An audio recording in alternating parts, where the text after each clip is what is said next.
Baraza, Governor Tuoma, Governor, my friend from Migori, Professor Nyang' Nyong, and the area MP. This is the first time I'm meeting this man, Ruto, after the election.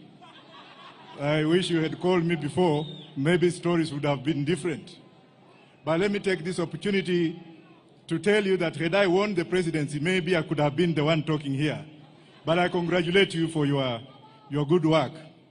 The only thing I have to say, because I've been given 2 minutes, I will say 2 things. Number one, devolution. Governors are suffering. Governors do not have money.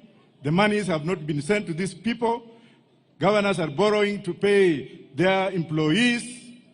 Governors are really being faced with the problem of not paying contractors.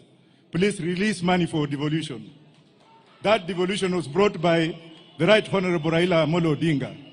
Secondly, I would like you, Mr. President, and I recognize you, I would like you that when you go back home today, I want you to think the way I would have thought if I was the president. Go and call Butere girls and their principal to State House, have tea with them. Tell them thank you, and then visit their school, harmonize relationship with the school kids.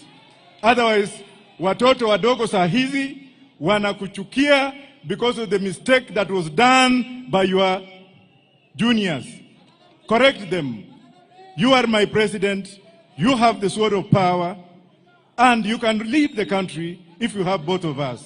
Madam George, Madam George, it's George that made me closer to Jacom.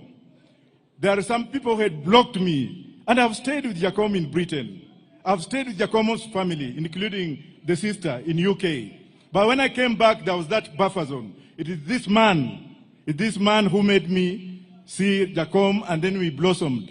Finally, Governor Orengo, Inosiapna.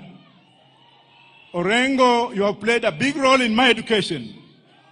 Orengo, you have played a big role in democratization of this country. Orengo, you have played a big role in doing what we have. May I take this opportunity to go and sit down to thank Baba. If you did not do what you did, this country would have burned. But we don't want to burn this country, Mr. President. I want you to go and tell Farouk and group, uambie wakae chini. Because this country is bigger than them. You are my president. Then I'll come and have tea with you. Thank you very much.